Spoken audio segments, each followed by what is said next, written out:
열왕기하 7장 3절에서 10절 말씀입니다. 구약성경 572면입니다.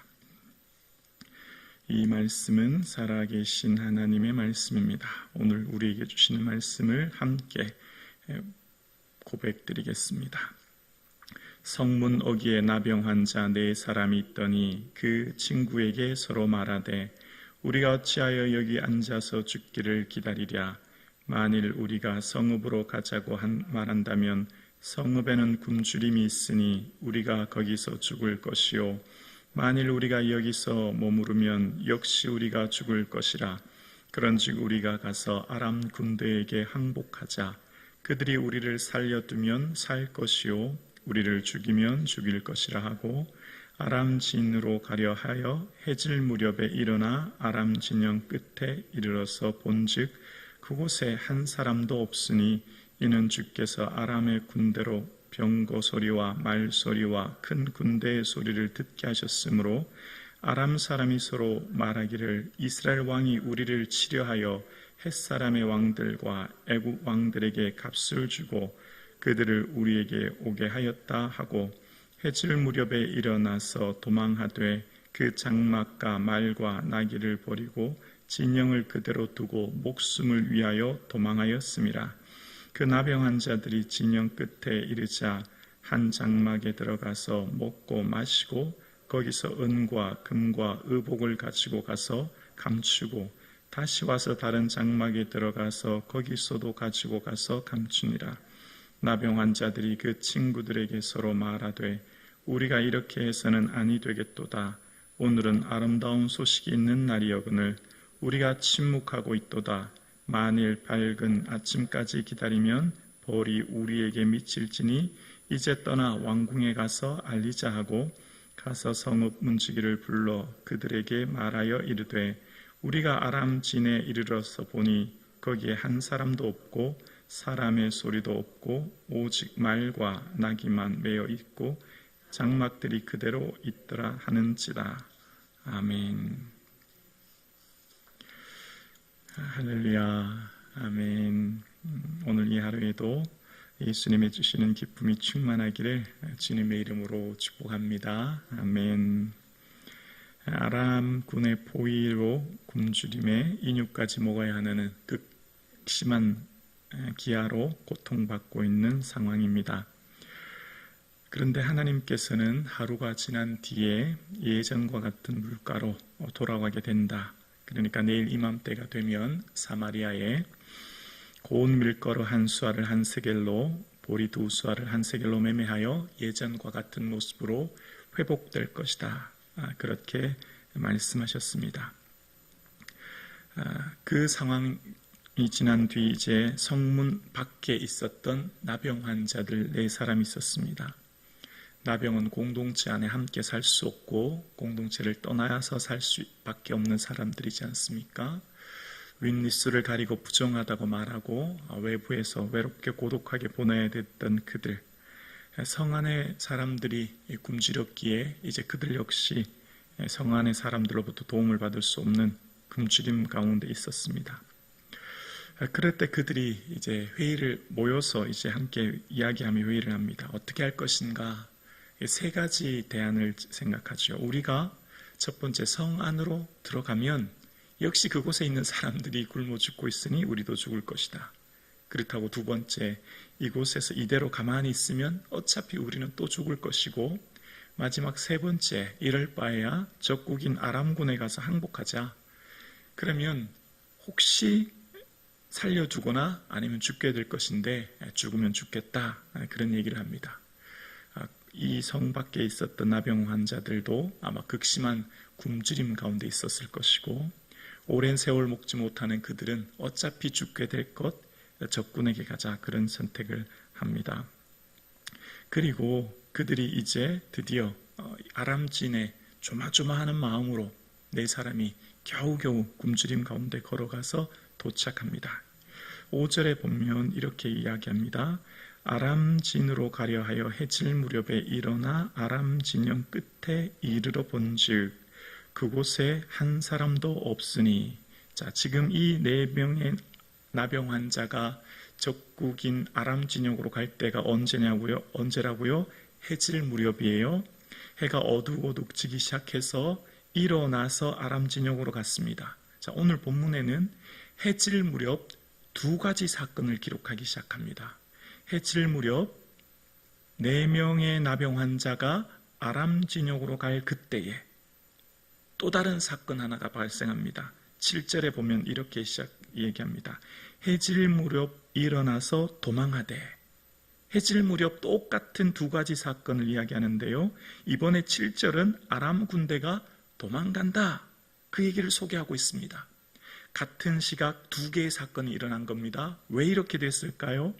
아람 진영이 황급하게 목숨을 구하려고 도망가는 이유를 대해서 6절에 이렇게 소개합니다. 6절입니다.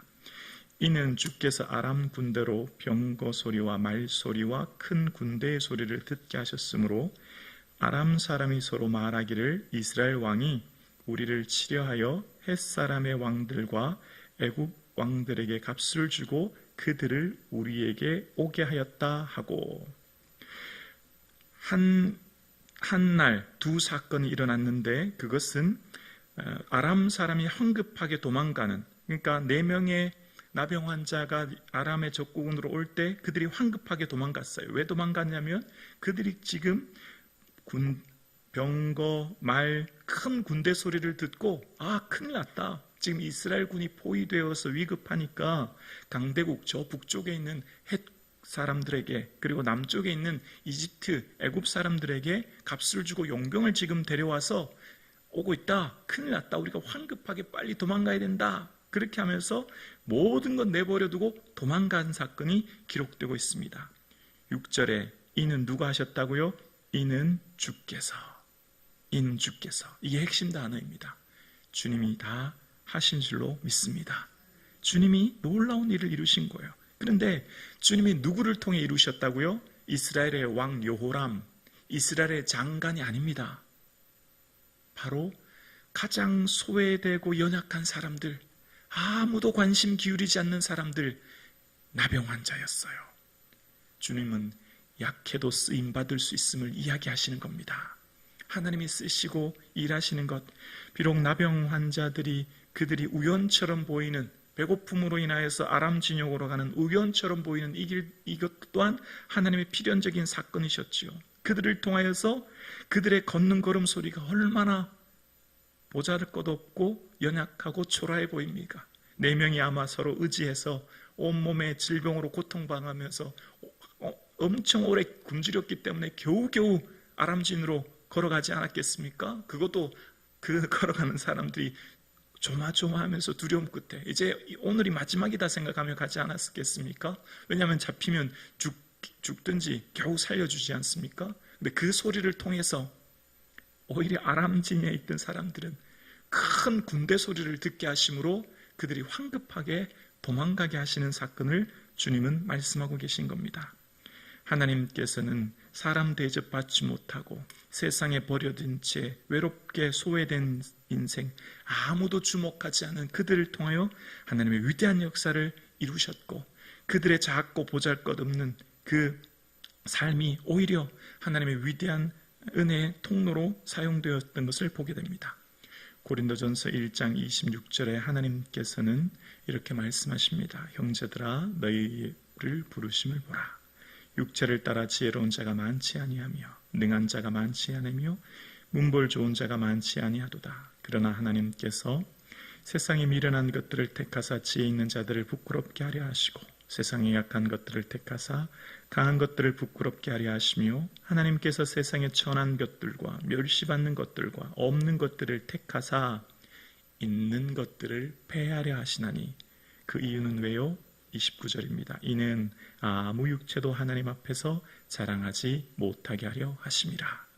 하나님이 약해도 쓰임받을 수 있습니다. 그들이 비록 없고 천하고 가지지 못하고 세상에서 소외되어도 그들을 통하여 쓰시는 이유는 하나님 앞에 어떤 누구도 자랑하지 못하도록 다 하나님이 하셨다 고백하도록 하는 역사라는 거예요.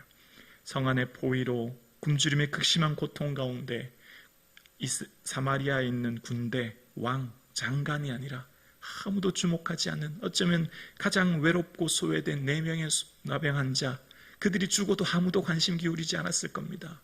하나님은 그들을 통하여 그들의 작고 보잘것없는 삶이 이스라엘에게 놀라운 역사의 일을 이루는 통로로 사용하시고, 그래서 그들이 나가보니 이게 웬일입니까? 아무도 없는 거예요. 그래서 장막에 들어가서 배고프니까 얼른 먹고 마시고 자기들의 배고픔을 채웁니다. 그리고 주변에 있는 보물들을 딴 곳에 감추고, 이렇게 열심히 하다 보니까 그 사람들이 생각합니다. 우리가 이렇게 해서는 안 되겠다. 지금 우리에게 이 아름다운 소식이 있는데, 아름다운 소식이 뭐죠? 적군이 다 도망갔습니다. 지금 전리품들 먹을 것이 넘쳐납니다. 이 아름다운 소식을 빨리 전하지 않고 침묵하면 벌이 우리에게 아침까지 내릴 벌이 우리에게 미칠 것이다. 그렇게 9절에 이야기합니다. 4명의 나병 환자의 마음에 뭐가 있었죠? 사랑이 있었습니다.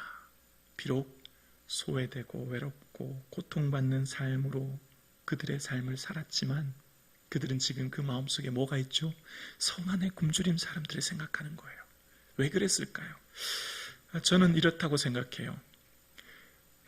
배고픈 사람이 배고픈 사람 마음을 아는 거예요. 아파 본 사람이 아픈 사람 마음을 아는 거예요. 배부른 사람은요, 배고픈 사람 마음 몰라요. 어쩌면 4병의 나병 환자는 평생 배고픔으로 살지 않았을까요?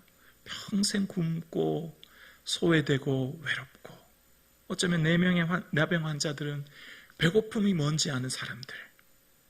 그래서 그들의 마음엔 사랑이 있었죠. 우리가 굶어봐서 아는데 이것보다 더 비참한 건 없다.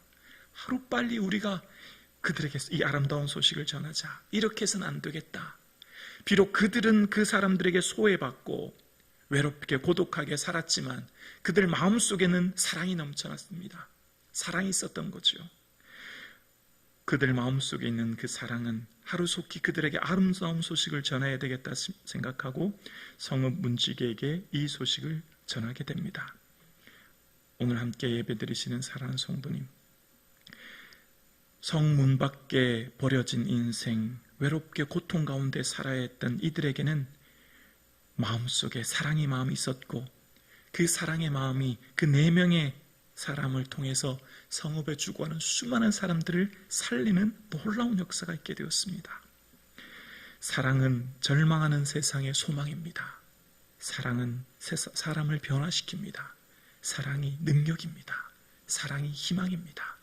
하나님이 세상을 이처럼 사랑해서 우리를 살리셨고 그 독생자를 주셨던 이 아름다운 소식이 우리에게 있으니, 우리에게 주신 이 은혜, 이 사랑이 우리도 이웃을 살리는 은혜의 통로가 될 수 있기를 주의 이름으로 축원합니다. 4명의 굶주린 사람들의 마음속에 있는 사랑이 성 안에 있는 수많은 사람들을 살려냈듯이 그들의 외모 중요하지 않습니다. 나병으로 모두가 다 꺼려하고 가까이 오는 것조차 싫어하는 그들, 그러나 그들에게 무엇이 있었죠? 그들 마음속에 있는 생명의 말씀이, 생명의 소식이 들어져 있었습니다. 우리의 외모가 비록 초라하고 연약해도 우리의 마음속에 우리에게는 사람들을 살리는 생명의 복음이 들어져 있습니다. 이 생명의 말씀을 통해 이웃이 살아나는 하루 되어질 수 있기를 주의 이름으로 축원합니다.